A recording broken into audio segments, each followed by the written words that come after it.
Assalamualaikum warahmatullahi wabarakatuh. Perkenalkan, saya Zahratul Aziza. Hari ini saya akan mempresentasikan studi kasus yang berjudul Procter & Gamble Always Russia.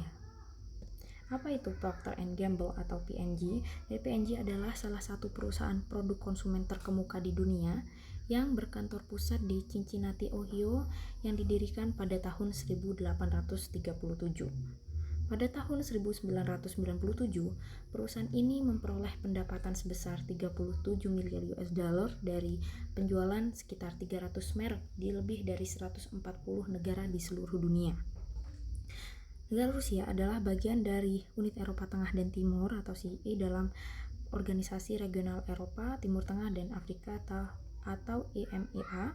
EMEA ini mencapai penjualan pada tahun 1997 sebesar 11,8 miliar US dollar, di mana CEE merupakan wilayah dengan pertumbuhan tercepat dengan peningkatan volume unit sebesar 25%, menyusul peningkatan sebesar 42% pada tahun sebelumnya. Di dalam studi kasus ini ada 4 pertanyaan yang akan saya jawab. Yang pertama adalah how successful has P&G been in building this business? What has been done differently from usual practice in developed Western market and other emerging markets? Seberapa sukseskah P&G dalam membangun bisnisnya dan apa yang dilakukan secara berbeda dari praktik yang biasa dilakukan di negara barat dan di negara berkembang? Jadi ada beberapa poin P&G mengembangkan bisnis yang sukses. Yang pertama adalah pabrik produksi. Jadi P&G ini memiliki pabrik produksi sendiri di setiap negara atau di setiap pasar, sehingga dapat langsung dijual atau tersedia di negara tersebut, sehingga tidak memerlukan impor produk dari luar dan juga tidak menggunakan outsourcing sehingga akan menurunkan harga produksi. Lalu yang kedua, portofolio produk. P&G ini mempunyai 5 divisi produk, mulai dari laundry dan kebersihan, kertas, makanan dan minuman, perawatan kecantikan, dan perawatan kesehatan. Dan juga P&G punya produk dengan harga yang berbeda seperti klasik, ultra, dan premium, sehingga setiap pelanggan dapat memilih produk tersebut sesuai dengan daya beli mereka. Jadi perusahaan ini mempunyai banyak produk yang ditawarkan, punya banyak divisi, dan juga punya banyak varian harga, mulai dari harga premium, harga, dan juga harga murah. Jadi mencangkup semua segmen yang ada di pasar. Jadi jangkauan pangsa pasarnya juga besar. Lalu yang ketiga, distribusi. Seperti yang kita tahu, saluran distribusi itu adalah salah satu aspek penting bagi perusahaan untuk dapat menjual produknya secara tepat. P&G ini mengembangkan saluran distribusi sendiri di Rusia, jadi mempunyai banyak distributor sendiri, banyak agen juga untuk menyalurkan produknya, sehingga produk banyak tersebar di pasar. Jadi konsumen itu bisa dengan mudah untuk mendapatkan produk P&G. Lalu yang keempat, periklanan. P&G ini memiliki fokus pada promosi dan juga produk. Jadi perusahaan ini menjaga atau menyediakan produk dengan kualitas yang sama dengan yang ditampilkan dengan iklan mereka, sehingga kepuasan pelanggan menjadi tinggi, dan oleh karena itu loyalitas meningkat terhadap merek. Jadi juga P&G ini gencar juga melakukan iklan atau promosi di stasiun TV, banyaknya seperti itu.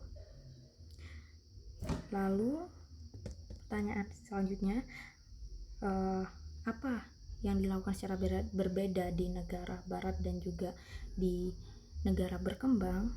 Jadi perusahaan mempunyai strategi yang berbeda di antara negara berkembang dan juga di negara barat.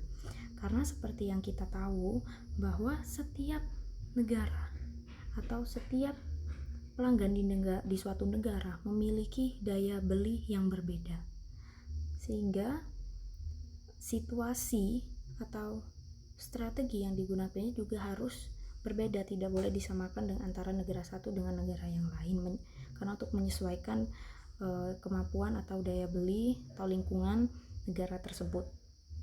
Contohnya, jika di negara berkembang, P&G menyesuaikan harga dengan portofolio produk. Mereka seolah-olah memiliki lebih banyak produk dengan harga berbeda. Dan juga mereka juga menyediakan semua kategori seperti kisaran harga rendah, harga ultra sedang, dan juga harga premium, sehingga tingkat mencakup semua jenis pelanggan.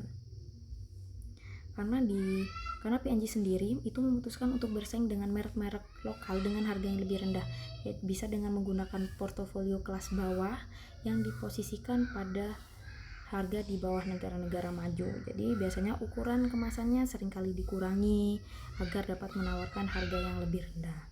Lalu untuk pas di negara barat juga strateginya berbeda dengan di negara berkembang, yaitu P&G menyesuaikan kebutuhan pasar mereka dengan menetapkan merek premium dan produk premium dengan kualitas yang berbasis di negara maju, sehingga mereka menetapkan harga tinggi di negara tersebut dan juga menyediakan produk yang berkualitas. Seperti itu. Lalu pertanyaan yang kedua, what are the strategic options facing P&G Rusia and the Always brand? What is the market potential for this brand? Apa saja pilihan strategis yang dihadapi P&G Rusia dan merek Always? Apa potensi pasarnya? Di sini ada 4 poin. Yang pertama, distribusi. Nah, distributor P&G mencakup berbagai kategori retail, mulai dari departemen store besar hingga toko-toko kecil di lingkungan sekitar yang menjadi andalan banyak orang Rusia. Distribusi P&G itu membekali setiap distributornya dengan fasilitas yang banyak seperti mobil van, teknologi informasi, modal kerja, dan yang terpenting memberikan pelatihan ekstensif tentang cara menjalankan distributor grosir, termasuk bidang-bidang seperti manajemen inventaris, kebijakan kredit, dan akuntansi. Jadi sistem distribusi P&G ini memiliki keunggulan yang kompetitif yang besar dalam cakupan yang luas dan mendalam, dan juga memungkinkan perusahaan secara proaktif mengelola risiko keuangan dengan distributornya. Lalu yang kedua, harga. P&G ini menetapkan harga yang tinggi dibandingkan dengan perusahaan pesaingnya. Jadi tapi meskipun harganya mahal, Always ini berhasil dengan baik dalam penelitian mengenai persepsi nilai konsumennya yang mencapai 78%. Lalu yang ketiga, pengambilan sampel. Pengambilan sampel ini P&G punya caranya tersendiri, karena yang pertama ada masalah jika pengambilan sampelnya melalui pos, itu kendalanya terkadang takutnya dicuri atau dialihkan oleh tukang posnya, atau memberikan sampel dari door to door, tapi itu juga tidak efektif karena kebanyakan perempuan itu tidak hanya perempuan, tapi tidak mau membukakan pintu bagi orang asing karena alasan keamanan. Jadi P&G merekrut mitra baru dan merancang teknik kepemilikan untuk pengambilan sampel yang tidak terduplikasi. Lalu yang terakhir, periklanan. P&G ini punya pengalaman yang luas mengenai kekuatan TV dan membangun mereknya, dan P&G ini berhasil melakukannya atau berhasil beriklan di TV Rusia dan menjadi pengiklan terbesar hingga tahun 1997. Lalu pertanyaan yang ketiga, what do you recommend with regard to the 3 decision highlight in the introduction? Apa yang saya rekomendasikan sehubungan dengan 3 keputusan yang disoroti dalam pendahuluan? Yang pertama, harga Always. Sesuai dengan studi kasus untuk bersaing dengan harga yang lebih rendah, perusahaan memperkenalkan produk kelas menengah baru atau produk harga rendah dengan kualitas tinggi sehingga akan memberikan persaingan kepada pesaing di pasar Rusia. Jadi target market perusahaan dibagi menjadi dua kategori, ada yang harga lebih rendah dan juga harga yang premium. Menurut saya ini strategi yang bagus untuk menjangkau semua segmen, jadi tidak hanya fokus pada satu segmen tapi dua segmen juga bisa diambil. Lalu yang kedua, pelokalan strategi pemasaran. Ini saya juga setuju dengan strategi yang dilakukan oleh P&G. Jadi menyesuaikan strateginya dengan lingkungan atau negaranya masing-masing, itu tadi yang sudah dijelaskan di pertanyaan nomor 1. Lalu yang ketiga, rangkaian produk yang ditawarkan di Rusia, karena P&G ini memiliki rangkaian produk yang bagus, menurut saya sudah cukup bagus pada tingkat harga, sehingga mereka juga meningkatkan portofolio produk khususnya pada kisaran harga menengah dan bawah, sehingga perusahaan dapat menangkap lebih banyak pasar dan juga memberikan persaingan terhadap merek lain. Lalu pertanyaan yang terakhir, the conclusion to the case, describe the emergence of a parallel importing problem. How serious is this problem? Why has it arisen? What can P&G do about it? Sesuai dengan beberapa data terakhir, perusahaan mengidentifikasi satu masalah, yaitu adalah dengan peningkatan impor produk dengan kategori yang sama ke pasar Rusia. Karena itu, mereka tidak meningkatkan pangsa pasarnya dibandingkan beberapa tahun lalu dan juga meningkatkan persaingan karena impor semakin banyak merek yang masuk dalam kategori tersebut.